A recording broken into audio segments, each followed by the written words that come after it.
गरुड़ पुराण एक ऐसा शास्त्र है जिसे स्वयं भगवान विष्णु ने गरुड़ जी को उपदेश स्वरूप सुनाया था। इसमें मृत्यु, आत्मा और परलोक का अत्यंत रहस्यमय वर्णन मिलता है। जब किसी मनुष्य का जीवन समाप्त होता है तब क्या होता है, यह प्रश्न हर किसी के मन में कभी न कभी जरूर आता है। लेकिन इसके उत्तर में गरुड़ पुराण जो बताता है वह न केवल चौंकाने वाला है बल्कि आत्मा के गूढ़ रहस्यों को भी उजागर करता है। मनुष्य जब प्राण त्यागता है तो उसका शरीर पंच तत्व में विलीन हो जाता है, पर आत्मा वह अमर तत्व यात्रा शुरू करता है यमलोक की ओर। मरने के तुरंत बाद आत्मा अपने पुराने शरीर को देखती है और कुछ समय तक वहीं आसपास भटकती है। उसे पता नहीं होता कि वह अब इस संसार से अलग हो चुकी है। यहीं से आरंभ होती है मृत्यु के बाद की पहली रहस्यमयी अवस्था। जब कोई व्यक्ति मरता है तो उसके शरीर को विधिपूर्वक बांधकर चारपाई पर रखा जाता है। यह केवल एक सांस्कृतिक परंपरा नहीं है बल्कि इसके पीछे गहरे आध्यात्मिक रहस्य हैं। मृत शरीर को एक विशेष दिशा में सिर करके रखने और उसे एक सफेद वस्त्र में लपेटने की परंपरा केवल प्रतीकात्मक नहीं बल्कि आत्मा की शांति से जुड़ी होती है। प्रिय दर्शकों, इस श्रृंखला में हम आपको मृत्यु के बाद आत्मा की यात्रा के ऐसे अनकहे और रहस्यमयी पहलुओं से परिचित कराने जा रहे हैं जो आपको जीवन और मृत्यु के गहरे अर्थ को समझने में मदद करेंगे। गरुड़ पुराण केवल एक धार्मिक ग्रंथ नहीं बल्कि आत्मा और मृत्यु की अद्भुत यात्रा का दर्पण है। यदि आप जानना चाहते हैं कि मरने के बाद आत्मा किस मार्ग से जाती है, किन किन यमदूतों से मिलती है और कैसे उसे अपने कर्मों का फल मिलता है, तो इस वीडियो को अंत तक जरूर देखें। यह ज्ञान आपके जीवन की दिशा भी बदल सकता है। जब अंतिम संस्कार की तैयारी की जाती है तो शरीर को क्यों बांधा जाता है? इसका कारण यह है कि मृत्यु के बाद कुछ समय तक प्रेतात्मा अपने शरीर के साथ जुड़ी रहती है। यदि शरीर को खुला छोड़ दिया जाए तो आत्मा उसी से मोह बनाए रखती है और उसकी मुक्ति कठिन हो जाती है। इसलिए उसे बांधना आत्मा को यह संकेत देने का एक तरीका होता है कि अब उसका भौतिक शरीर नहीं रहा, उसे आगे बढ़ना है। इस प्रक्रिया के दौरान जब शरीर को शमशान ले जाया जाता है तो परिवार के लोग राम नाम सत्य है बोलते चलते हैं। ये केवल एक शोक गीत नहीं बल्कि एक स्मरण है, एक सत्य की उद्घोषणा कि केवल राम का नाम ही इस संसार में शाश्वत है, बाकी सब नश्वर है। ये वाक्य केवल शब्द नहीं बल्कि जीवन का सबसे बड़ा सत्य है। जब आत्मा इस संसार से विदा लेती है तब उसे अपने कर्मों का पूरा लेखा जोखा समझ में आने लगता है। गरुड़ पुराण के अनुसार मृत्यु के बाद आत्मा कुछ समय तक पृथ्वी पर ही रहती है और अपने परिजनों की गतिविधियां देखती रहती है। वह उनकी पीड़ा, उनका शोक, उनके अश्रु सब महसूस करती है, पर चाहकर भी कुछ कर नहीं सकती। इस अवस्था में आत्मा को प्रेत योनि कहा जाता है, जो कि स्थायी नहीं होती, लेकिन यह अवधि उसके कर्मों पर निर्भर करती है। यदि व्यक्ति ने जीवन में अधिक पाप किए हों तो आत्मा को भारी बेचैनी होती है। उसे बार बार अपनी लाश की ओर खिंचाव होता है। इसलिए ही कहा गया है कि मृत शरीर को जल्दी से जल्दी अग्नि देनी चाहिए ताकि आत्मा को मुक्ति का मार्ग मिले। गरुड़ पुराण कहता है कि आत्मा को मृत्यु के बाद यमदूत ले जाते हैं, परंतु यह यात्रा त्वरित नहीं होती। पहले 10 दिनों तक आत्मा पृथ्वी पर रहती है और धीरे धीरे उसे यह अनुभव होता है कि वह अब जीवित नहीं है। इन दिनों में उसके मन में मोह, पश्चाताप, भय और प्रश्नों का सैलाब होता है। यमदूत इस दौरान उसे कष्टों की झलक दिखाते हैं ताकि वह तैयार हो सके अगली यात्रा के लिए। इस अवधि में आत्मा को सबसे कठिन अनुभव होता है अपनों से अलग होने का। इसलिए हिंदू परंपराओं में श्राद्ध और पिंडदान जैसी विधियां की जाती है ताकि आत्मा को तृप्ति और शांति मिले। उसे यह लगे कि उसके परिजनों ने उसका स्मरण किया, उसे विदाई दी। यह आत्मिक तृप्ति आत्मा को मोह से मुक्त करने का कार्य करती है। यही कारण है कि मरने के बाद पहले 13 दिन बहुत विशेष माने गए हैं। इन्हीं दिनों में आत्मा का निर्णय होता है कि वह किस दिशा में जाएगी, मोक्ष की ओर या पुनर्जन्म की ओर। ये दिन एक तरह से आत्मा के लिए परीक्षा के समान होते हैं, जिसमें उसका पूरा जीवन एक एक कर उसके सामने आता है। यह ज्ञान केवल भय उत्पन्न करने के लिए नहीं है, बल्कि यह जीवन के मूल्य को समझाने वाला है। यदि हम जान जाएं कि मृत्यु के बाद की यात्रा कितनी गंभीर है, तो हम जीवन में अधिक सजग, अधिक दयालु और अधिक जिम्मेदार बन सकते हैं। हम जीवन में अधिक सजग हो जाते हैं जब हमें मृत्यु के बाद की वास्तविकता का बोध होता है। गरुड़ पुराण हमें बार बार यह समझाने का प्रयास करता है कि मृत्यु अंत नहीं, बल्कि एक ऐसी शुरुआत है जो आत्मा को उसके कर्मों के अनुसार नए मार्ग पर ले जाती है। आत्मा जब यमदूतों के साथ अपनी यात्रा प्रारंभ करती है, तो वह केवल एक गंतव्य की ओर नहीं बढ़ रही होती, बल्कि उसे अपने ही कर्मों का आईना देखने का अवसर मिल रहा होता है। यह यात्रा कोई आरामदायक मार्ग नहीं होती। आत्मा को यमलोक पहुंचने में कुल 48 दिन लगते हैं।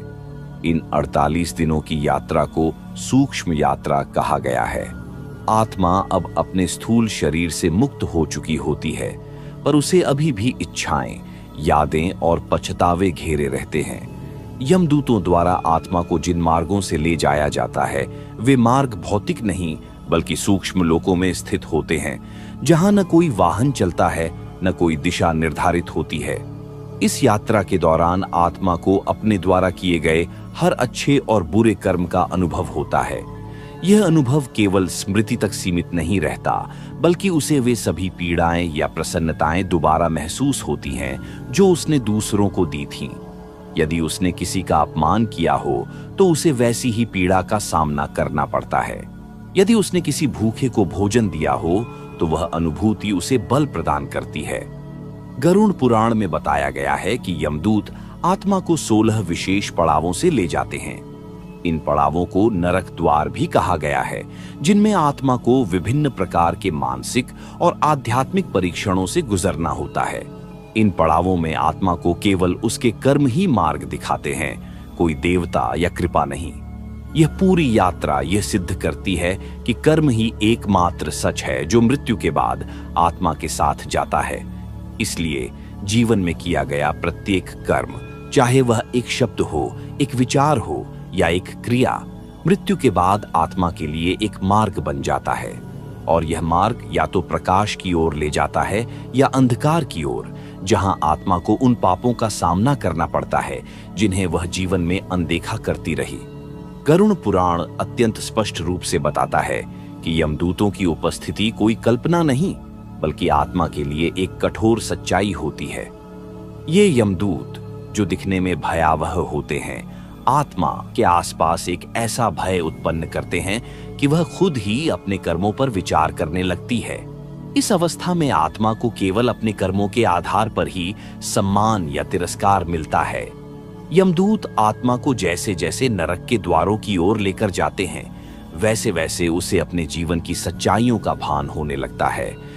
जिन बातों को वह जीवन भर छोटा समझकर टालती रही, वही अब बहुत बड़ा रूप लेकर उसके सामने खड़ी होती है। एक झूठ, एक छल, एक क्रोध, एक घृणा, सब यमलोक की अदालत में प्रमाण बनकर प्रस्तुत होते हैं। इस यात्रा का सबसे विचलित करने वाला पक्ष यह है कि आत्मा को किसी और पर दोष देने का अवसर नहीं मिलता। वहां न तो कोई वकील होता है, न कोई झूठ बोलने की अनुमति। केवल सत्य, केवल कर्म और केवल न्याय। गरुड़ पुराण में कहा गया है कि यमराज की अदालत में समय नहीं रुकता, वहां केवल आत्मा की ऊर्जा और चेतना ही उसकी साक्षी होती है।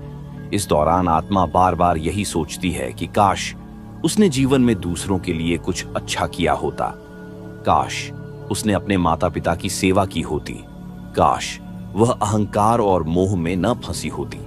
लेकिन इन काश की कोई कीमत नहीं होती अब। यही कारण है कि इस जीवन को ही सबसे बड़ा अवसर कहा गया है।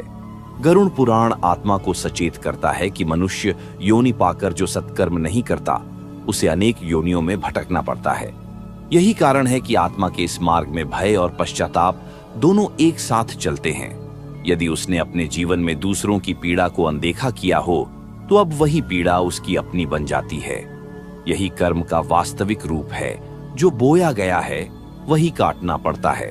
यही सत्य आत्मा को धीरे धीरे समझ में आने लगता है जब वह यमलोक की ओर अपनी कठिन यात्रा में आगे बढ़ती है।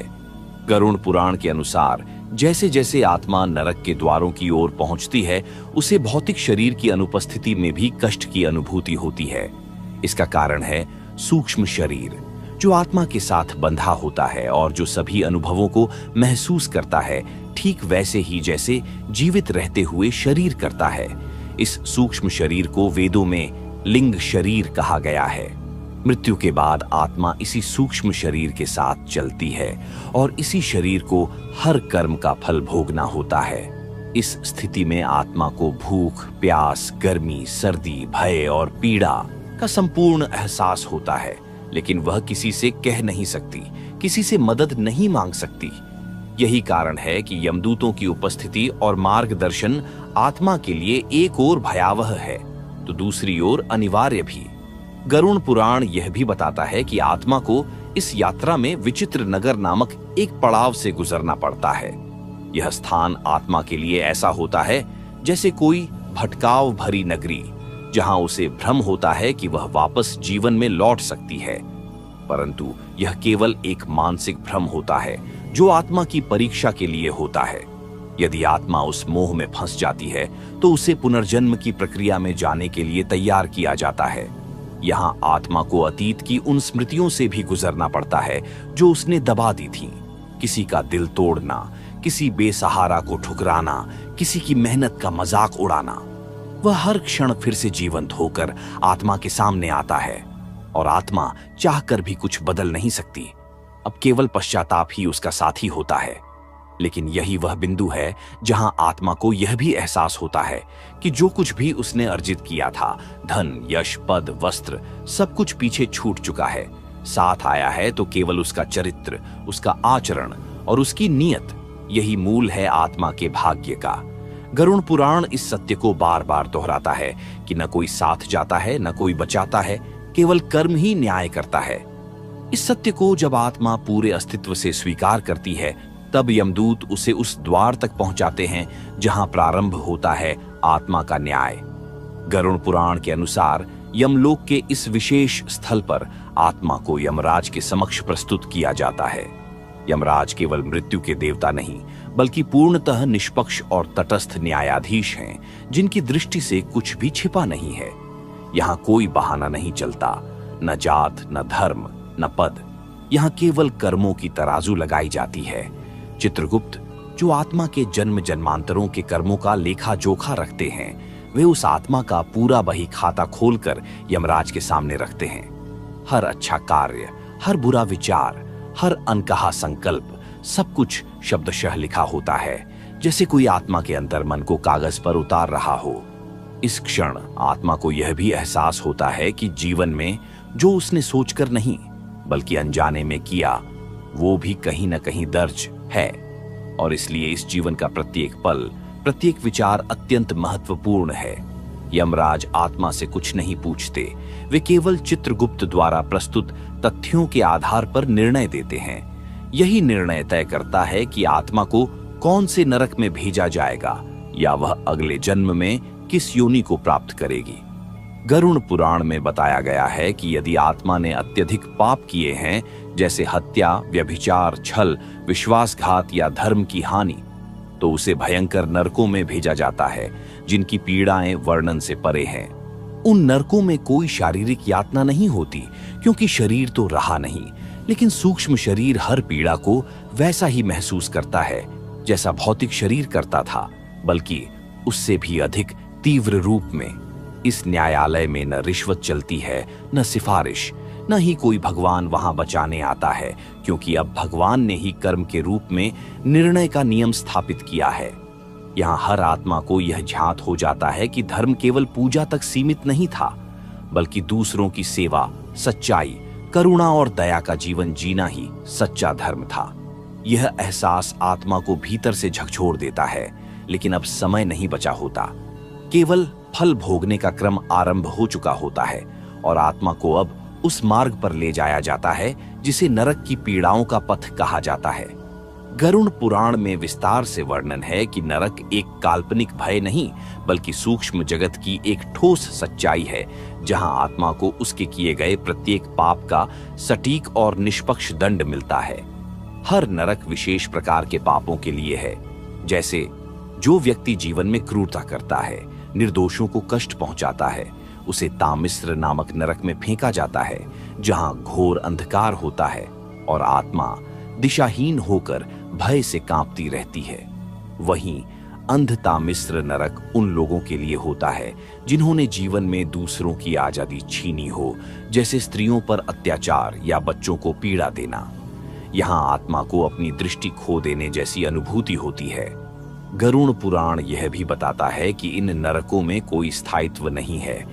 आत्मा जितना पाप करती है उतने समय के लिए उसे वहां रखा जाता है, परंतु समय वहां पृथ्वी के समय से बहुत अधिक भिन्न होता है।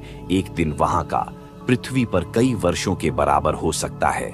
आत्मा को भूख लगती है, प्यास सताती है, लेकिन कोई उत्तरदाता नहीं होता। हर दिशा से केवल पुकारें, चीखें और पश्चाताप की लहरें उठती हैं। यमदूत इस पूरे काल में आत्मा पर निगरानी रखते हैं। उन्हें कोई दया नहीं होती, क्योंकि उनका कार्य केवल दंड दिलवाना होता है। वे आत्मा को बार बार याद दिलाते हैं कि यह सब उसी का अर्जित किया हुआ है। इस पीड़ा में आत्मा धीरे धीरे अहंकार, मोह और स्वार्थ से मुक्त होती जाती है। यही नरक का एक दूसरा उद्देश्य भी है, आत्मा का शुद्धिकरण। इसलिए गरुड़ पुराण केवल भय दिखाने के लिए नरकों का वर्णन नहीं करता, बल्कि यह समझाने के लिए करता है कि कर्म से कोई नहीं बच सकता। यह जीवन हमें इसलिए मिला है ताकि हम आत्मा को इस कष्टप्रद चक्र से बचा सकें, उसे मोक्ष की ओर ले जा सकें। नरक की इस अनुभूति के दौरान आत्मा हर बार यही सोचती है, काश उसने जीवन में अपने कर्मों को थोड़ा और शुद्ध किया होता।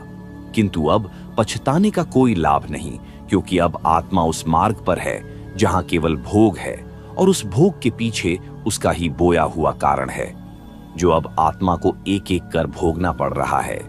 गरुड़ पुराण कहता है कि इस अवस्था में आत्मा को केवल पीड़ा ही नहीं दी जाती, बल्कि उसे उसके कर्मों का कारण और परिणाम दोनों दिखाए जाते हैं, जैसे किसी चलचित्र की भांति। यह दृश्य आत्मा को यह समझाने के लिए होता है कि उसने जो किया वह कैसे एक लहर की तरह फैलकर दूसरों के जीवन को प्रभावित करता गया। यह दृश्य आत्मा के भीतर गहरा परिवर्तन लाता है। वह हर उस क्षण को याद करती है जब उसे सही का साथ देना था, लेकिन वह मौन रही। वह समय भी देखती है जब झूठ बोलना आसान था और उसने वही चुना। इन स्मृतियों में केवल दृश्य नहीं, बल्कि भावनाएं भी होती हैं।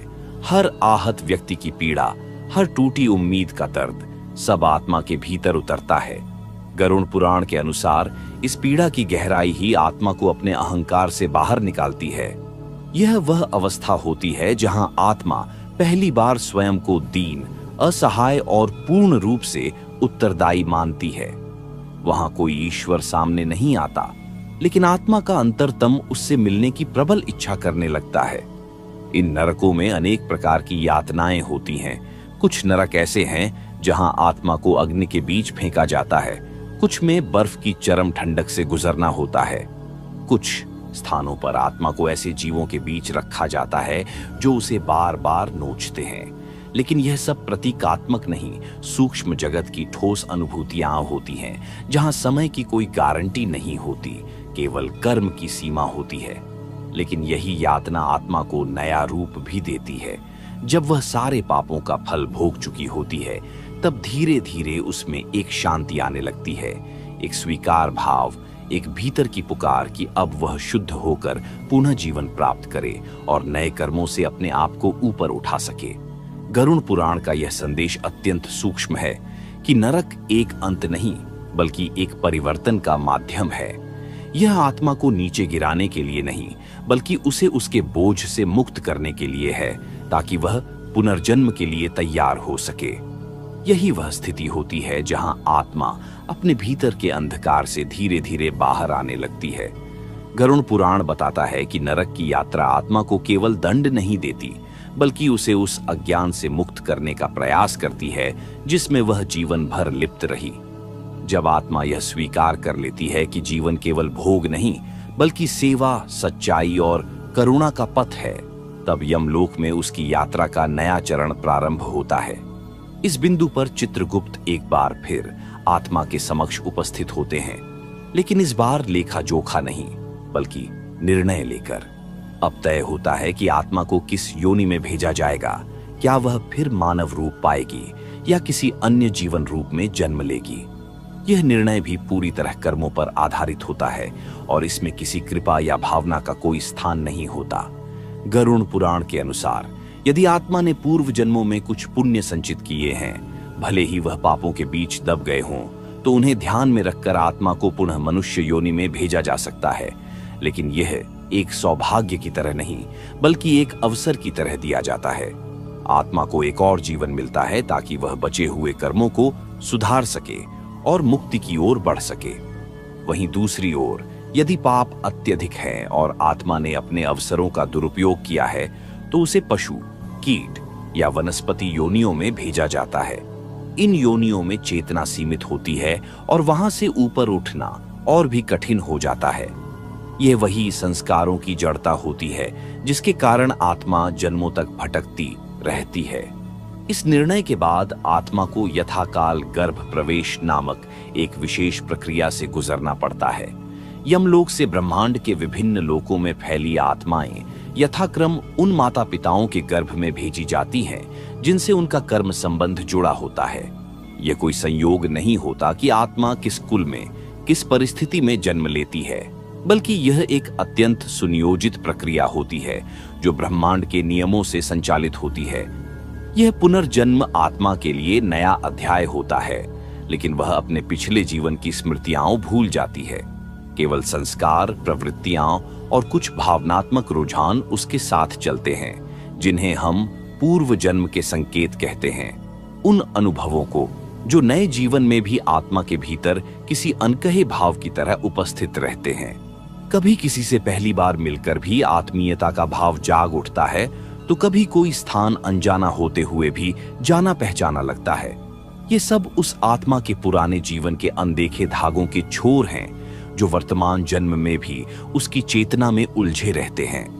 गरुड़ पुराण के अनुसार जब आत्मा गर्भ में प्रवेश करती है तो वह प्रारंभिक अवस्था में पूर्ण रूप से सजग होती है। गर्भ में 9वें महीने तक वह सब देखती, सुनती और समझती है। उसे अपने पूर्व जन्म, किए गए कर्म, नरक की यात्रा और यमलोक का अनुभव सब स्मरण रहता है। आत्मा यह जानती है कि क्यों उसे इस जीवन में यह शरीर मिला, किन दोषों को मिटाना है और कौन से गुणों को जागृत करना है। लेकिन जैसे जैसे जन्म का समय नजदीक आता है, एक दिव्य शक्ति आत्मा की स्मृति को ढक देती है, जिसे माया कहते हैं। यही माया जीवन के प्रारंभ में आत्मा को संसार की रंगीनियों में उलझा देती है। फिर वह भूल जाती है कि उसे क्या सुधारना था, किस उद्देश्य से यह जीवन प्राप्त हुआ, और यहीं से एक नई यात्रा का भ्रम आरंभ हो जाता है। यही कारण है कि बाल्यकाल में कुछ बच्चे गूढ़ बातें कह जाते हैं, भविष्य की घटनाओं का संकेत दे देते हैं या पुराने स्थानों को पहचान लेते हैं। लेकिन जैसे जैसे माया का प्रभाव गहराता है, वह चेतना पीछे चली जाती है और सांसारिक आकर्षण सामने आ जाते हैं। गरुड़ पुराण यह स्पष्ट करता है कि आत्मा को मिला हुआ हर जन्म एक सुनहरा अवसर है, न केवल अपने पापों को धोने का, बल्कि आत्मा को मोक्ष की ओर अग्रसर करने का। जो आत्मा इस अवसर को पहचान लेती है, वह भोग की जगह योग को चुनती है और सेवा व त्याग के मार्ग पर चलती है। लेकिन जो आत्मा फिर उसी चक्रव्यूह में फंस जाती है, अहंकार, लालच, वासना, क्रोध, वह फिर उसी यमपथ की ओर अग्रसर हो जाती है। इसलिए जीवन केवल एक संयोग नहीं, बल्कि एक गहन योजना है। हमारी आज की सोच, आज का कर्म वही निर्धारित करेगा कि मृत्यु के बाद हमें कौन सी दिशा मिलेगी, नरक की, पुनर्जन्म की या फिर मोक्ष की। प्राप्ति ही उस आत्मा का अंतिम उद्देश्य होता है जिसे संसार के चक्रव्यूह से बाहर निकलना है। गरुड़ पुराण में मोक्ष को केवल स्वर्ग प्राप्त करना नहीं माना गया, बल्कि यह आत्मा की पूर्ण स्वतंत्रता है, जन्म और मृत्यु के चक्र से, सुख दुख की द्वंद्वता से और हर उस बंधन से जो उसे अपने सच्चे स्वरूप से दूर करता है। लेकिन मोक्ष कोई भाग्य का फल नहीं है, यह आत्मा की तपस्या, विवेक और आचरण की चरम परिणति होती है।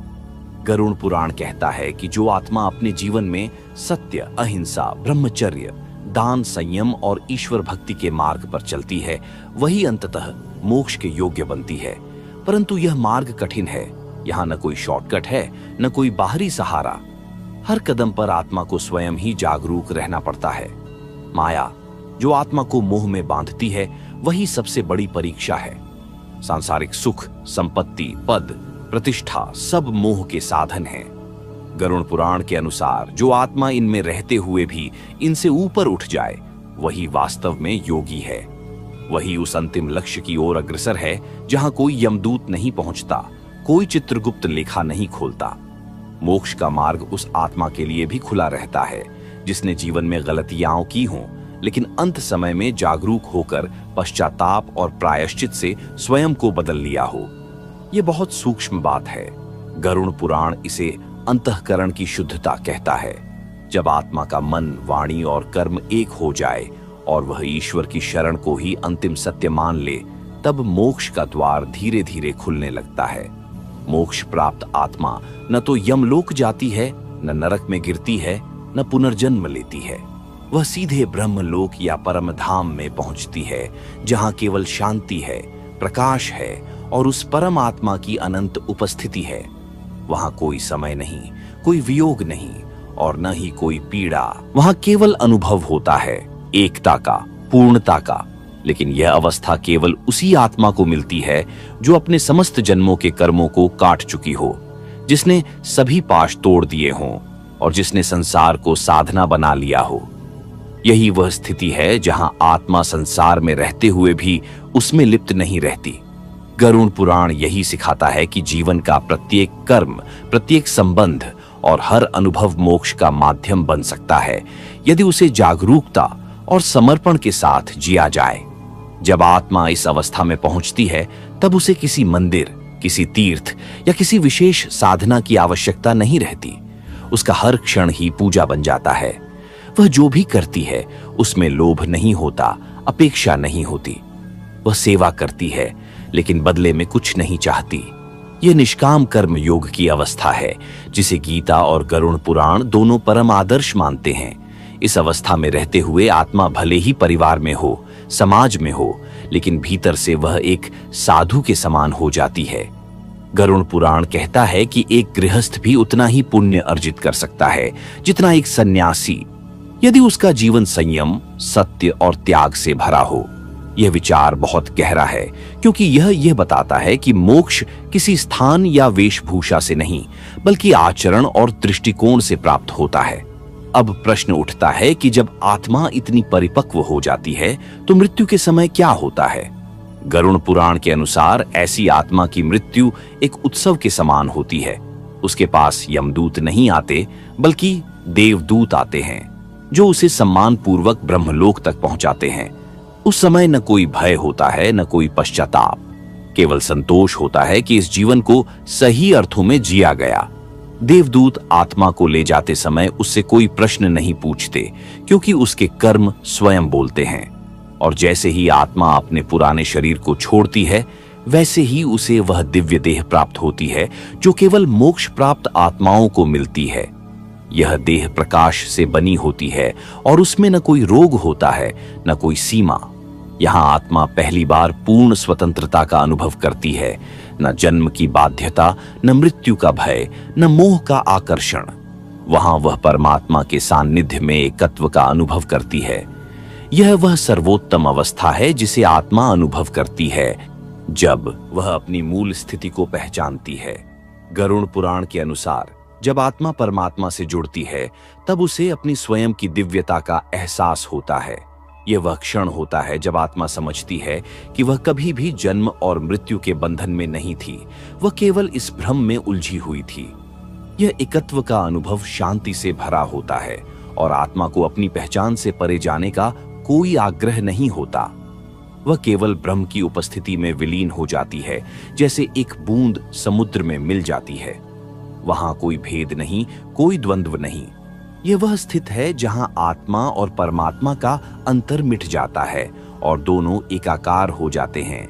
गरुड़ पुराण इस अवस्था को साक्षात्कार के रूप में प्रस्तुत करता है। यह वह अवस्था होती है जहां आत्मा न केवल बाहरी दुनिया से बल्कि अपनी अंतरात्मा से भी जुड़ती है। उसकी सारी इच्छाएं समाप्त हो जाती हैं और वह केवल वर्तमान में रहकर दिव्यता का अनुभव करती है। इस क्षण में उसे न कोई भय होता है, न कोई आकांक्षा। वह केवल पूर्णता को महसूस करती है। जब आत्मा इस स्थिति में पहुंचती है तब वह न तो पुनर्जन्म लेती है, न ही किसी प्रकार के कष्ट का सामना करती है। उसे यमदूतों की कोई चिंता नहीं होती, क्योंकि वह ब्रह्म के अनंत आलोक में खो जाती है। यह अवस्था जन्म मरण के चक्र से बाहर निकलने का अंतिम चरण है, जहां आत्मा का कल्याण सुनिश्चित हो जाता है। इस अवस्था को प्राप्त करने के लिए कोई विशेष साधना नहीं होती, बल्कि यह साधना का अंतिम फल होती है, जहां व्यक्ति को अपने सभी कर्मों का फल भोगने के बाद अपनी असल पहचान का ज्ञान हो जाता है। गरुड़ पुराण यह बताता है कि यह आत्मज्ञान कभी बाहर से प्राप्त नहीं हो सकता। यह भीतर से जागृत होता है, जब आत्मा अपने शुद्ध रूप को पहचानती है और अपनी असली सत्ता को महसूस करती है। ऐसा अनुभव हर आत्मा को एक न एक दिन प्राप्त होता है, यदि वह अपने जीवन में सत्कर्म, आत्मनिरीक्षण और ईश्वर की भक्ति के मार्ग पर चलता है। यही वह अंतिम सत्य है जिसे हर जीवित आत्मा को जानना है, और यह सत्य हमें गरुड़ पुराण के माध्यम से बताया गया है। बताया गया है कि आत्मा को मोक्ष का मार्ग तभी प्राप्त होता है जब वह जन्म जन्मांतर के बंधनों को पहचान ले और उन्हें त्याग दे। लेकिन गरुड़ पुराण यह भी स्पष्ट करता है कि हर आत्मा तुरंत इस अवस्था तक नहीं पहुंचती। अधिकांश आत्माएं अपने कर्मों के अनुसार बार बार जन्म लेती हैं, कभी मनुष्य के रूप में, कभी पशु, कभी पक्षी और कभी कीट पतंग तक बनकर। यह जन्मों का सिलसिला केवल एक यात्रा नहीं, बल्कि एक अवसर है।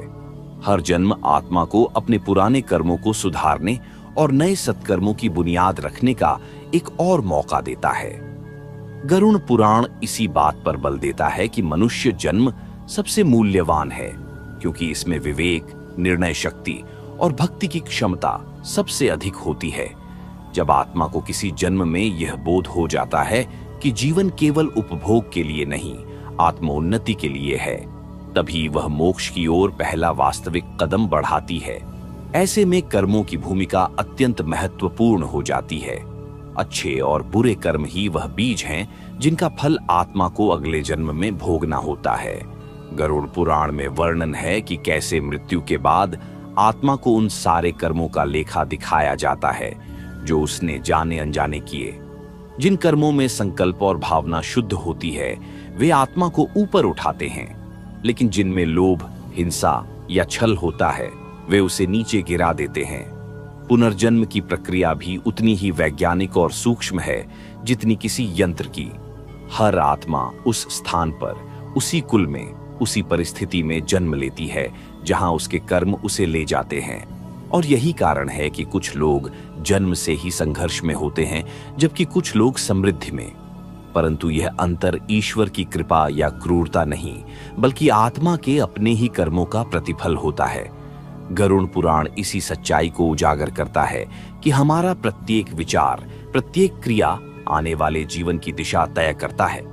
इसीलिए यह आवश्यक है कि हम अपने वर्तमान जीवन को केवल भोग की दृष्टि से न देखें, बल्कि उसे एक साधना माने, एक मौका जो बार बार नहीं मिलता। यह मानव जीवन और यही इसे सबसे अनमोल बनाता है। गरुड़ पुराण इसी मानव देह को मोक्ष का द्वार कहता है, क्योंकि यहीं आत्मा को विवेक, ज्ञान और भक्ति का अवसर मिलता है। लेकिन यह भी सत्य है कि बहुसंख्यक लोग इस जीवन के वास्तविक उद्देश्य को भूलकर केवल भोग विलास और अहंकार में उलझ जाते हैं। जब आत्मा यह भूल जाती है कि उसे इस जीवन में क्यों भेजा गया है, तब उसका पतन आरंभ होता है और फिर वही चक्र दोहराया जाता है। पुनर्जन्म, पीड़ा, पश्चाताप और पुनः मृत्यु। गरुड़ पुराण में इसे आत्मा की अविचारपूर्ण यात्रा कहा गया है। यह वह अवस्था होती है जब आत्मा स्वार्थ, द्वेष और मोह में अंधी हो जाती है। इसलिए यह अत्यंत आवश्यक है कि मनुष्य अपने वर्तमान जीवन में ही जागृत हो जाए। उसका हर कर्म, हर विचार, हर संबंध आत्मोन्नति की ओर उन्मुख हो। यदि एक व्यक्ति भी अपने भीतर आत्म साक्षात्कार की चिंगारी जगा ले, तो वह न केवल स्वयं का उद्धार कर सकता है, बल्कि अपने आसपास के लोगों को भी जागरूक कर सकता है। गरुड़ पुराण यह भी कहता है कि मृत्यु के बाद जब आत्मा अपने कर्मों का फल देखती है, तब उसे सबसे अधिक दुख इस बात का होता है कि उसने समय रहते सच को नहीं पहचाना। वह पश्चाताप करती है कि उसने कितना कुछ प्राप्त कर सकते हुए भी केवल तुच्छ इच्छाओं में अपना जीवन नष्ट कर दिया। कई आत्माएं मृत्यु के बाद अपने परिजनों से भी कहना चाहती हैं कि सचेत हो जाओ, जीवन का हर क्षण मूल्यवान है, लेकिन वे कुछ कह नहीं पाती। और यही कारण है कि पितृपक्ष, श्राद्ध, तर्पण जैसे कर्म बनाए गए ताकि जीवित लोग अपने पूर्वजों के उस मौन संदेश को समझ सकें। यह समझ, यह चेतना ही वह बीज है जो मोक्ष की दिशा में पहला पुष्प खिलाती है। यह कोई भारी तपस्या नहीं मांगती, बस एक स्पष्ट निर्णय मांगती है कि हम अब अज्ञान के अंधकार से बाहर निकलना चाहते हैं, तो सबसे पहले आत्मा को अपने भीतर झांकना होगा। गरुड़ पुराण यही संकेत देता है कि मोक्ष की यात्रा किसी तीर्थ पर नहीं, बल्कि आत्मा के भीतर से आरंभ होती है। यह वह मार्ग है जहां न कोई दूसरा साथ चलता है, न कोई बाहरी सहारा होता है।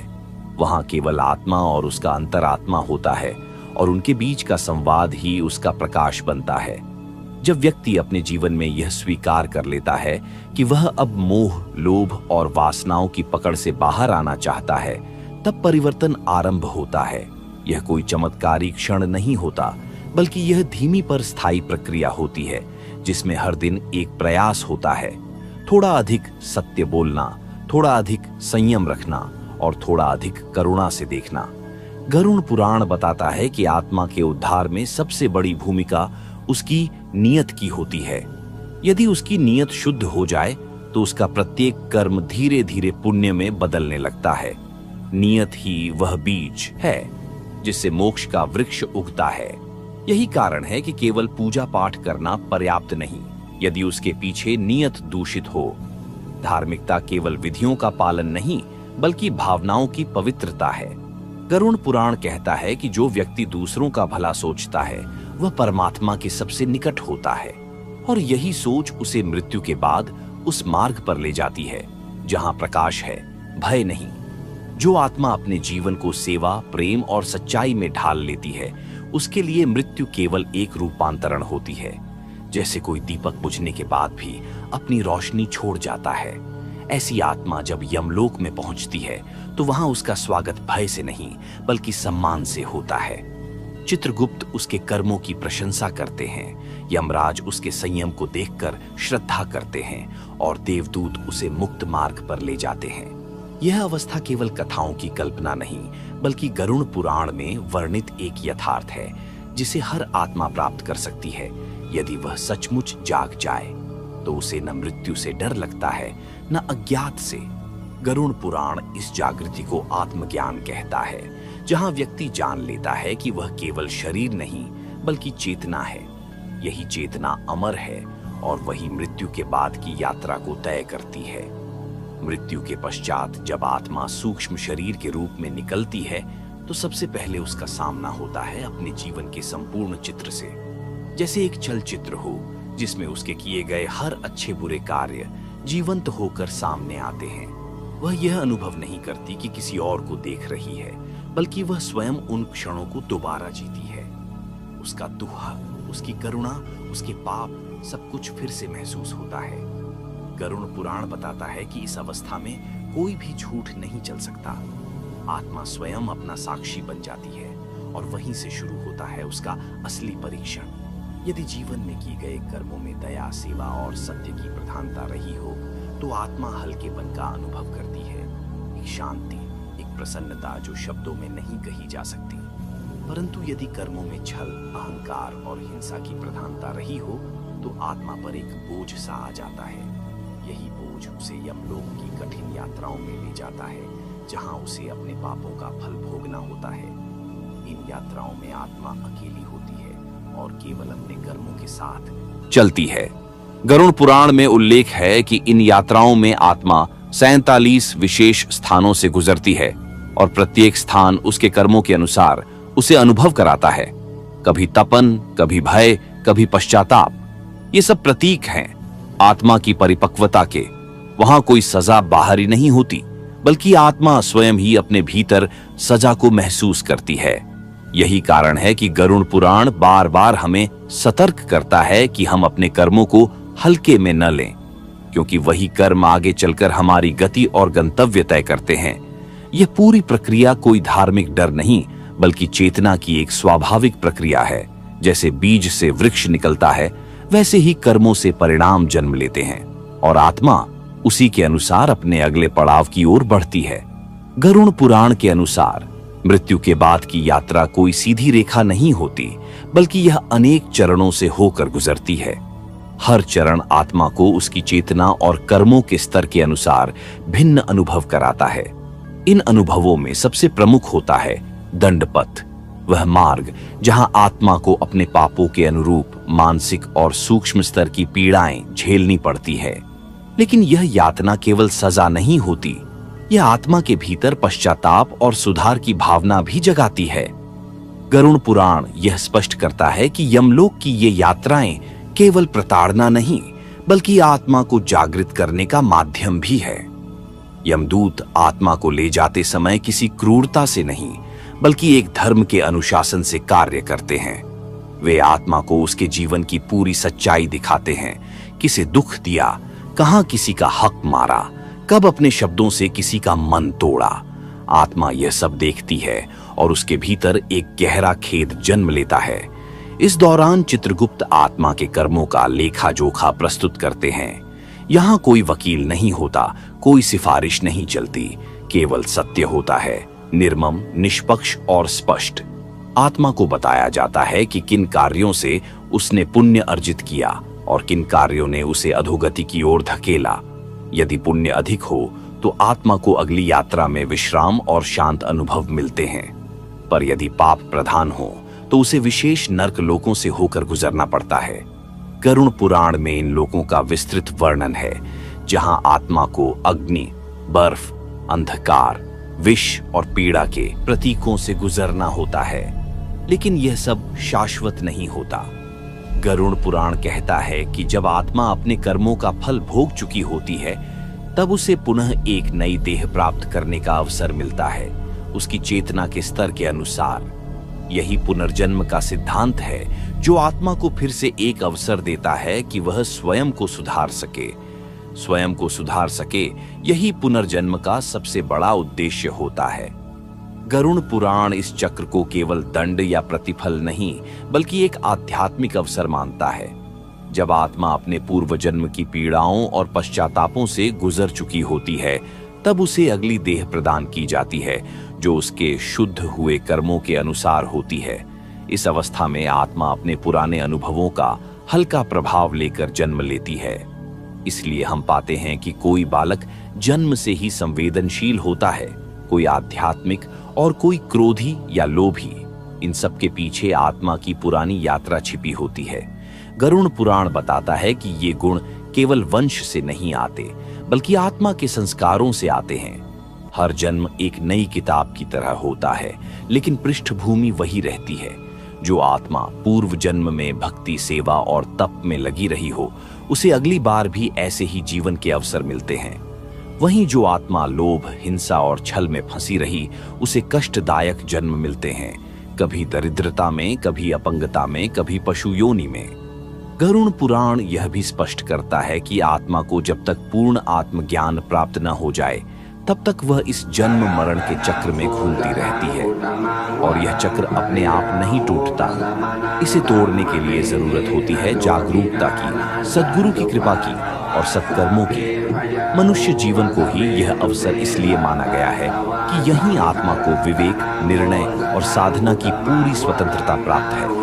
यही कारण है कि सभी शास्त्र, सभी पुराण बार बार यही कहते हैं, जागो, अभी समय है। क्योंकि मृत्यु के बाद केवल कर्म बोलते हैं और कर्म वही बनते हैं जो हम अभी कर रहे हैं। इसलिए गरुड़ पुराण ये संकेत देता है कि वर्तमान जीवन ही सबसे बड़ा तीर्थ है। न कहीं जाने की जरूरत है, न कोई विशेष स्थान खोजने की, बल्कि स्वयं के भीतर उतरकर सत्य को जानने की आवश्यकता है। जानने की आवश्यकता है कि हम कौन हैं और यहाँ क्यों हैं। गरुड़ पुराण यही रहस्य खोलता है कि आत्मा की यात्रा केवल देह त्याग तक सीमित नहीं है, बल्कि यह चेतना की परतों को पार करते हुए परम सत्य तक पहुंचने का साधन है। जब आत्मा शरीर छोड़ती है, तब वह अपने आप को पहली बार पूर्ण रूप से अलग अनुभव करती है। यही वो क्षण होता है जहां भ्रम और यथार्थ में भेद स्पष्ट होने लगता है। जीवन भर जिसे हम मैं समझते थे, वह देह, वह नाम, वह पहचान सब पीछे छूट जाता है। अब केवल आत्मा रह जाती है जो शुद्ध ऊर्जा है, चेतना है। लेकिन यह चेतना उतनी ही जागरूक होती है जितना उसका अभ्यास पिछले जीवनों में रहा हो। यदि वह संसार में लिप्त रही तो मृत्यु के बाद भी उसकी वही वासनाएं उसे बांधने लगती हैं। गरुड़ पुराण में स्पष्ट कहा गया है कि मरणोत्तर अनुभव इस बात पर निर्भर करता है कि मरते समय आत्मा की स्थिति कैसी थी। जिसने जीवन भर सत्कर्म किए, जिसने अपने मन को साधा, जिसने ईश्वर का स्मरण किया, उसकी मृत्यु एक दीपक की लौ के शांत बुझने जैसी होती है। न भय, न द्वंद्व, केवल विश्रांति। और वहीं दूसरी ओर जिसने जीवन को केवल भोग, स्वार्थ और दूसरों को कष्ट देने में बिताया, उसके लिए मृत्यु का क्षण अत्यंत पीड़ादायक होता है। उसकी चेतना भटकने लगती है और वह यमदूतों को देखकर भयभीत हो उठती है। गरुड़ पुराण में इसे आत्मा की अविकसित अवस्था कहा गया है, जो प्रकाश के स्थान पर अंधकार की ओर बढ़ती है। इस सब के बीच एक और रहस्य छुपा है। गरुड़ पुराण कहता है कि मृत्यु के बाद आत्मा को कुछ समय ऐसा भी मिलता है जहां वह अपनी पिछली भूलों को समझ सकती है, प्रायश्चित कर सकती है और अगली देह के लिए मानसिक तैयारी कर सकती है। यही वह क्षण होता है जहां आत्मा सीखने लगती है, धीरे धीरे परिपक्व होती है। यह ज्ञान तभी फल देता है जब अगली बार वह मनुष्य जन्म में आए। यदि वह पशु योनि में गई तो यह चेतना सुप्त हो जाती है। इसीलिए मानव जीवन की इतनी महिमा कही गई है, क्योंकि यही वह स्थान है जहां आत्मा को दोबारा मौका मिलता है कि वह मोक्ष की दिशा में बढ़ सके। इसके लिए आवश्यक है कि आत्मा इस अवसर को पहचान ले। गरुड़ पुराण बार बार संकेत देता है कि मनुष्य जन्म केवल एक संयोग नहीं, बल्कि एक अर्जित अवसर है जो पिछले अनेक जन्मों के पुण्य से प्राप्त होता है। इस जन्म में किया गया हर निर्णय आत्मा की गति तय करता है, चाहे वह क्षण भर का हो या जीवन भर का। जब आत्मा नए जीवन में प्रवेश करती है तो वह उस परिवार, उस समाज और उन परिस्थितियों को चुनती है जो उसके कर्मों के अनुकूल होते हैं। यही कारण है कि कोई संपन्न घर में जन्म लेता है, कोई संघर्षों में, कोई माता पिता के स्नेह में पलता है तो कोई तिरस्कार में। गरुड़ पुराण इस सिद्धांत को कर्म भूमि कहता है, जहां आत्मा को फिर से वही सीखने का मौका मिलता है जो वह पिछली बार अधूरी छोड़ आई थी। लेकिन जीवन की व्यस्तता, इच्छाओं की भीड़ और मोह का भ्रम इस आत्मा को उसके लक्ष्य से भटका देता है। धीरे धीरे वह भूल जाती है कि वह यहाँ क्यों आई थी। वह रिश्तों, धन, मान सम्मान और प्रतिस्पर्धा में उलझ जाती है और यहीं से फिर वही चक्र शुरू हो जाता है। कर्म, भोग, भ्रम और अंततः मृत्यु। गरुड़ पुराण इस बिंदु पर हमें सावधान करता है। वह कहता है कि यदि आत्मा हर जन्म में यही दोहराव करती रहे तो वह कभी मुक्त नहीं हो पाएगी। इसीलिए जरूरी है कि वह अपने भीतर की आवाज सुने, अपने जीवन की गति को रोके और खुद से सवाल करे, क्या मैं सच में वही कर रहा हूं जिसके लिए मुझे यह जीवन मिला है? मनुष्य जीवन केवल सांसों का चलना नहीं, यह आत्मा के उत्कर्ष का साधन है। यहाँ हमें विवेक दिया गया है, विचार की शक्ति दी गई है और सबसे बड़ी बात, ईश्वर को समझने की क्षमता दी गई है। यही विशेषताएं हैं जो इस योनि को अन्य सभी से अलग बनाती हैं। इसलिए गरुड़ पुराण यही प्रेरणा देता है कि इस जीवन को यूं ही मत बहने दो। इसे जागरूकता से जियो, कृतज्ञता से जियो और सेवा से जियो, क्योंकि अगला जन्म क्या होगा यह इसी जीवन में तय हो रहा है। हर विचार से, हर शब्द से और हर कर्म से आत्मा की अगली दिशा बनती है। गरुड़ पुराण यह स्पष्ट रूप से बताता है कि मृत्यु के बाद आत्मा केवल उन्हीं कर्मों को अपने साथ लेकर जाती है जो उसने पूरे जीवन में संकल्प और भावना से किए होते हैं। यह कर्म ही आत्मा की पहचान बनते हैं। न नाम, न जाति, न धन, केवल कर्म। और इन कर्मों की गहराई केवल बाहरी कार्यों से नहीं मापी जाती, बल्कि उस भावना से देखी जाती है जो उनके पीछे छिपी होती है। किसी भूखे को रोटी देना पुण्य है, लेकिन यदि उस रोटी के साथ अपमान मिला तो वह पुण्य मिट्टी के समान हो जाता है। वहीं अगर कोई छोटी सी सेवा भी सच्चे मन से की गई तो वह स्वर्ण समान फल देती है। गरुड़ पुराण यह भी बताता है कि आत्मा जब यमलोक पहुंचती है तब चित्रगुप्त केवल कर्मों की संख्या नहीं गिनते, वे उनके पीछे की भावना और उद्देश्य भी देखते हैं। यही कारण है कि केवल दान देना ही मोक्ष नहीं दिलाता, अपितु श्रद्धा से किया गया दान ही आत्मा को ऊंचाई देता है। जिन्होंने अपने जीवन में अहंकार, द्वेष और लालच से भरे कर्म किए, उनकी आत्मा मृत्यु के बाद भारी हो जाती है। यह भारीपन उन्हें निचले लोकों की ओर खींचता है। वहीं जिनकी आत्मा हल्की होती है, जो सेवा, दया और सत्य के मार्ग पर चले होते हैं, वे ऊपर की ओर आकर्षित होती है, देवगणों के समीप पहुंचती है। यही कारण है कि गरुड़ पुराण बार बार कहता है कि मृत्यु एक अंत नहीं, बल्कि आत्मा की ऊर्जा का एक स्थान से दूसरे स्थान की ओर संक्रमण है, और यह संक्रमण जितना शुद्ध होगा, आत्मा उतनी ही शांत और उज्जवल यात्रा करेगी। इसलिए हर इंसान को जीवन में बार बार यह सोचना चाहिए, क्या मेरा आज का कार्य मेरी आत्मा को ऊपर उठाएगा या नीचे गिराएगा? यह प्रश्न ही हमारी दिशा तय करता है, और यही जागरूकता अंत में मोक्ष का द्वार खोलती है। वह चेतना जो जीवन की क्षण भंगुरता को समझ लेती है। गरुड़ पुराण बताता है कि मृत्यु कोई अजनबी घटना नहीं है, वह तो हर दिन हमारे आसपास घट रही है, लेकिन हम उसे अनदेखा करते रहते हैं। इस भूल में ही आत्मा बार बार मोह के जाल में उलझती जाती है। वह संसार को स्थायी मान बैठती है, और यहीं से दुख की शुरुआत होती है। मृत्यु के बाद आत्मा जब सूक्ष्म रूप में यमलोक की यात्रा करती है, तब वह बार बार यही सोचती है, काश मैंने जीवन को यूं व्यर्थ न जाने दिया होता, काश मैंने क्रोध के स्थान पर क्षमा को चुना होता, लोभ के स्थान पर संतोष को अपनाया होता। गरुड़ पुराण कहता है कि यही काश ही आत्मा की सबसे बड़ी पीड़ा बन जाते हैं। पर यह पीड़ा केवल यातना नहीं देती, यह आत्मा को जागृत भी करती है। आत्मा जब अपने ही कर्मों को दर्पण की तरह देखती है, तो उसे समझ आता है कि हर क्रिया, हर विचार, हर भावना का फल सुनिश्चित है। न कुछ छुपता है, न कुछ मिटता है। इसी बोध के साथ आत्मा उस मार्ग पर बढ़ती है जिसे गरुड़ पुराण धर्मपथ कहता है। यहाँ आत्मा को वे दृश्य दिखाए जाते हैं जहां उसने दूसरों की सहायता की थी, किसी को सांत्वना दी थी, किसी की रक्षा की थी। ये क्षण आत्मा को शक्ति देते हैं, आश्वासन देते हैं कि वह पूर्ण अंधकार में नहीं है।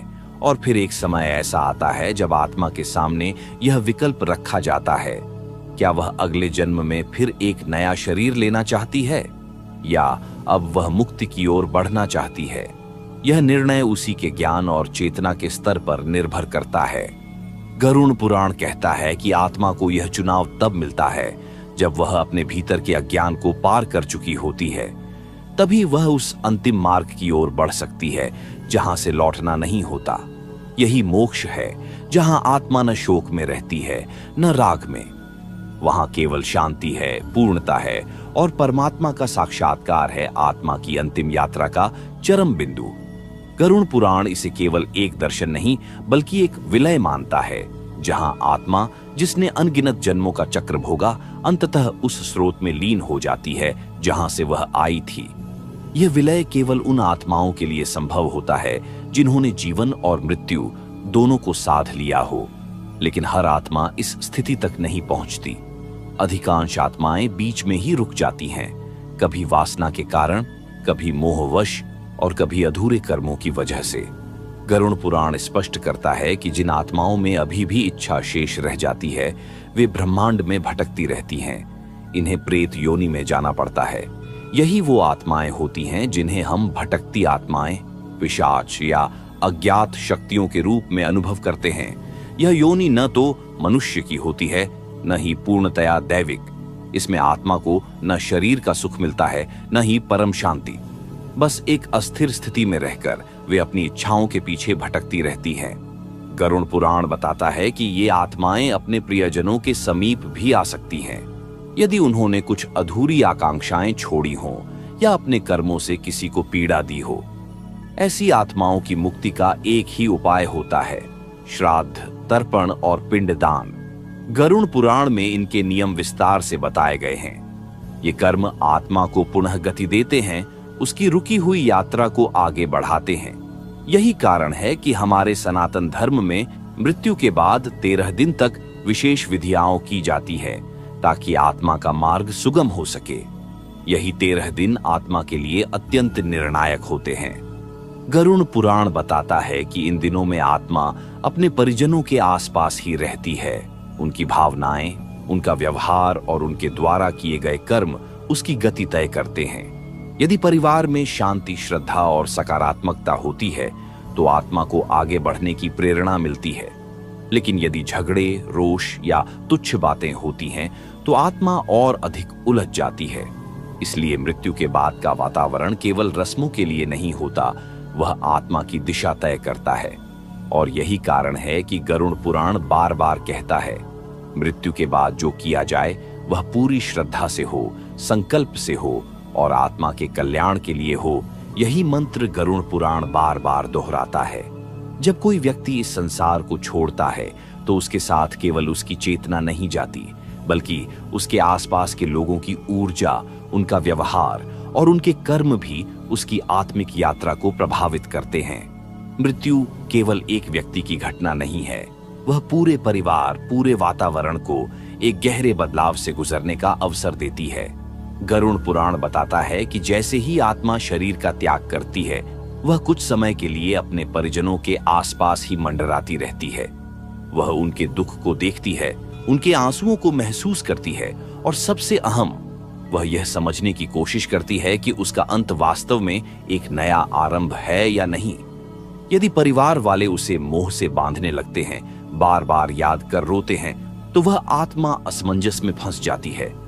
यही कारण है कि मृत्यु के बाद शांत वातावरण, जप, पाठ और गीता, गरुड़ पुराण जैसे ग्रंथों का श्रवण करने की परंपरा है। इनसे आत्मा को न केवल दिशा मिलती है, बल्कि वह यह भी समझने लगती है कि उसका नया मार्ग कहाँ है और कैसे आगे बढ़ना है। विशेष रूप से गरुड़ पुराण का पाठ आत्मा को उस रहस्य से परिचित कराता है जो मृत्यु के पार छिपा है।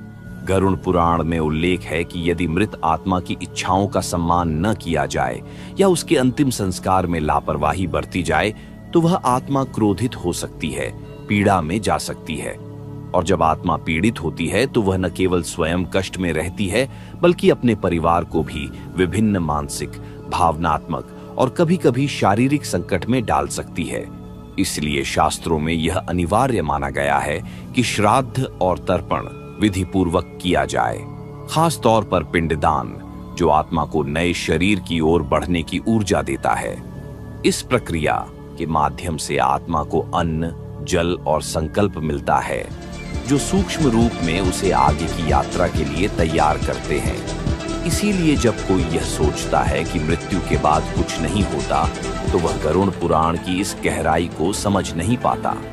मृत्यु केवल एक शरीर के गिरने की प्रक्रिया नहीं, बल्कि आत्मा के लिए एक अगली सीढ़ी पर चढ़ने का मार्ग है। यदि उसे सही ऊर्जा, सही कर्म और सही भावना से विदा किया जाए तो आत्मा की यात्रा सहज हो जाती है। गरुड़ पुराण में स्पष्ट रूप से कहा गया है कि जब आत्मा को श्रद्धा और प्रेम के साथ अंतिम विदाई दी जाती है तो वह अगली यात्रा के लिए आवश्यक ऊर्जा प्राप्त करती है। यह ऊर्जा केवल मंत्रों या विधियों से नहीं, बल्कि परिजनों के भावों से उत्पन्न होती है। जैसे दीपक की लौ को हवा की दिशा तय करती है, वैसे ही आत्मा की गति को परिवार की भावना दिशा देती है। जब पिंडदान किया जाता है तो वह केवल एक धार्मिक कर्म नहीं होता, बल्कि आत्मा के नए शरीर के निर्माण की प्रक्रिया का हिस्सा होता है। गरुड़ पुराण कहता है कि आत्मा को सूक्ष्म रूप से भोजन, जल और वस्त्र की आवश्यकता होती है। ये सभी पिंडदान और तर्पण के माध्यम से आत्मा तक पहुंचते हैं। लेकिन यदि यह सब केवल दिखावे के लिए किया जाए, बिना भावना के, तो उसका कोई प्रभाव नहीं होता। इसीलिए हर संस्कार में श्रद्धा शब्द जुड़ा होता है। श्रद्धा का अर्थ केवल पूजन करना नहीं, बल्कि भीतर से जुड़ना होता है। जब परिजन इस भाव से आत्मा को विदा करते हैं कि अब तू अपने अगले चरण में प्रवेश कर, तब आत्मा में एक शांति उत्पन्न होती है। वह समझ जाती है कि उसका मोह समाप्त हो चुका है, अब उसे आगे बढ़ना है। गरुड़ पुराण में यह भी वर्णित है कि यदि आत्मा अपने परिजनों के प्रति अधिक आसक्त होती है तो वह बार बार लौटने का प्रयास करती है। यह लौटना अक्सर सपनों, संकेतों या घर में अचानक उत्पन्न होने वाली घटनाओं के रूप में होता है। ये संकेत आत्मा की बेचैनी को दर्शाते हैं। यदि इन संकेतों को न समझा जाए तो आत्मा की यात्रा रुक सकती है और वही प्रेतयोनि में बदल सकती है। यहाँ यह जानना अत्यंत आवश्यक है कि मृत्यु के बाद आत्मा स्वयं निर्णय नहीं लेती।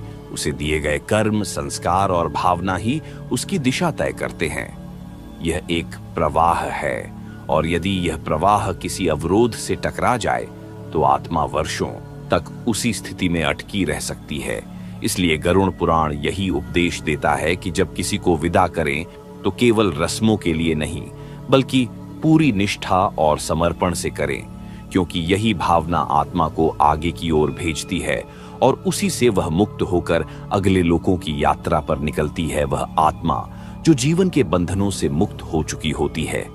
गरुड़ पुराण के अनुसार मृत्यु के बाद आत्मा एक लंबी और रहस्यमयी यात्रा पर निकलती है जो केवल यमलोक तक सीमित नहीं होती।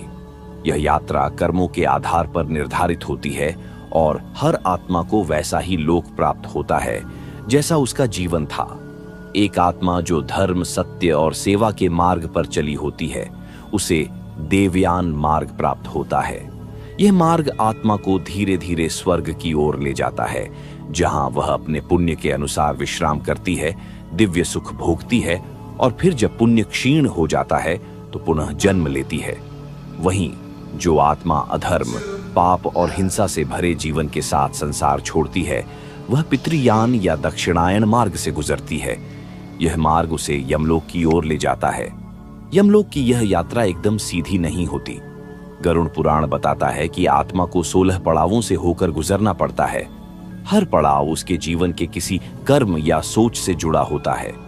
जैसे जैसे आत्मा इन पड़ावों को पार करती है वह अपनी गलतियों को देखती है, अपने के हुए पापों का सामना करती है और कभी-कभी उन्हें अनुभव भी करती है। इन पड़ावों पर उसे कई प्रकार की योनियों से गुजरना पड़ सकता है, कभी पशु रूप में, कभी सूक्ष्म कष्टों के रूप में, कभी अंधकारमय अवस्थाओं में।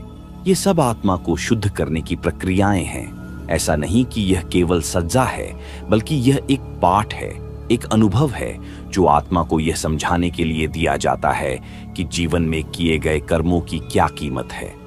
और तब आत्मा उस स्थान पर पहुंचती है जहां यमराज न्याय करते हैं। यमराज कोई रौद्र, क्रूर रूप नहीं रखते। वे पूर्ण न्यायप्रिय और शांत हैं। उनके दूत चित्रगुप्त आत्मा के समस्त कर्मों का लेखा जोखा प्रस्तुत करते हैं। वहां कोई सिफारिश नहीं होती, कोई दया नहीं होती, सिर्फ सत्य होता है। यही सत्य आत्मा को उसके अगले गंतव्य की ओर भेजता है, या तो पुनर्जन्म या विशेष योनियां या फिर नरक की पीड़ादायक यात्राएं। लेकिन यहाँ गरुड़ पुराण एक विशेष बात कहता है। यदि आत्मा को मृत्यु के समय भगवन नाम स्मरण हुआ हो या जीवन में किसी भी क्षण वह ईश्वर से जुड़ी हो तो उसकी गति में विशेष कृपा जुड़ जाती है। ये कृपा उसकी यात्रा को सरल बना सकती है या उसे पुनर्जन्म के चक्र से बाहर निकाल सकती है। केवल वही आत्मा जिसने जीवन में अपने कर्मों का बोध किया हो और जिनका उद्देश्य केवल भौतिक सुख नहीं बल्कि आत्मिक शुद्धि रहा हो। गरुड़ पुराण बार बार इस गूढ़ सत्य को उद्घाटित करता है कि यह संसार केवल एक रंगमंच है जहां आत्मा विभिन्न पात्र निभाकर अंततः अपने मूल स्थान परमात्मा के समीप लौटने का प्रयास करती है। जो आत्मा इस चक्र से मुक्त नहीं हो पाती वह वापस संसार में आती है, लेकिन यह वापसी भी संयोगवश नहीं होती। आत्मा का अगला जन्म कहाँ होगा, किस कुल में, किस देश में, किस प्रकार के शरीर में, यह सब उसके पूर्व जन्म के कर्मों और उसके अंतिम विचारों पर निर्भर करता है। यही कारण है कि मृत्यु के समय उच्च विचार, प्रभु स्मरण और शांत मन अत्यंत आवश्यक माना गया है। गरुड़ पुराण के अनुसार यदि किसी आत्मा ने जीवन में क्रोध, मोह, ईर्ष्या या लोभ को अधिक महत्व दिया हो तो अगला जन्म उसे ऐसी योनियों में मिलता है जहां वह उन्हीं विकारों से पीड़ित रहती है। उदाहरण के लिए क्रोधी आत्मा को ऐसे शरीर मिलते हैं जहां हिंसा या पशुता प्रधान होती है। वहीं दयालु और संतुलित आत्माएं दिव्य योनियों में जाती हैं जहां उन्हें सेवा, भक्ति और ज्ञान की प्राप्ति का अवसर मिलता है। यहाँ गरुड़ पुराण एक रहस्य उजागर करता है कि जन्मों की इस यात्रा में आत्मा कभी अकेली नहीं होती। उसके साथ चलते हैं कुछ अदृश्य सूत्र, कभी अच्छे कर्मों के रूप में, तो कभी अधूरी इच्छाओं के रूप में। ये सूत्र ही उसे अगले संबंधों की ओर ले जाते हैं।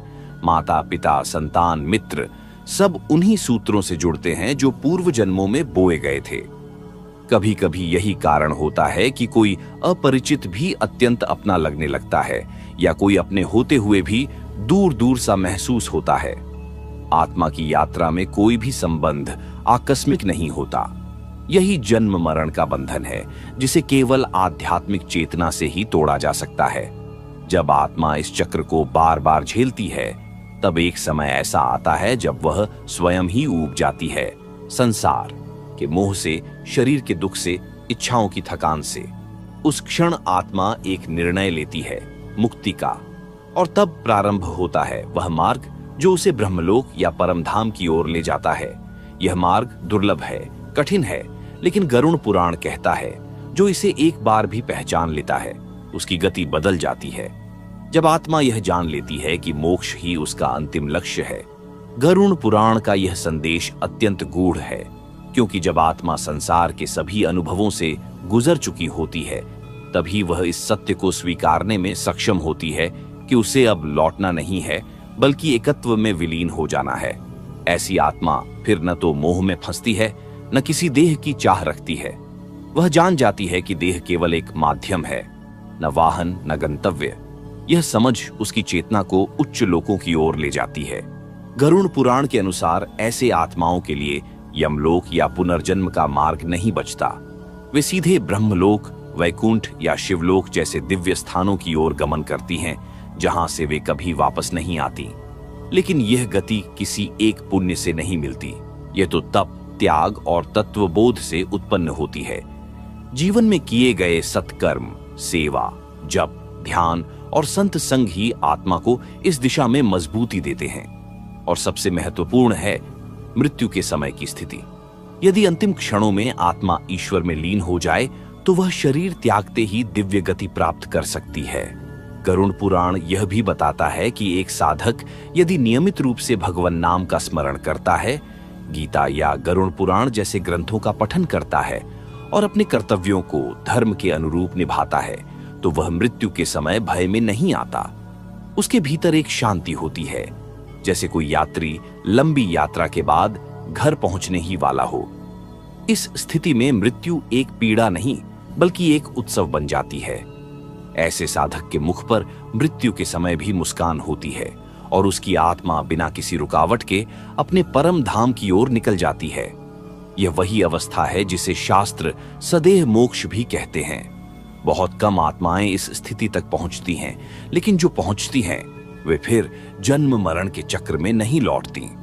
गरुड़ पुराण में स्पष्ट रूप से लिखा है, जो मृत्यु के रहस्यों को जान लेता है वह जीवन को सही दृष्टि से देखना शुरू कर देता है।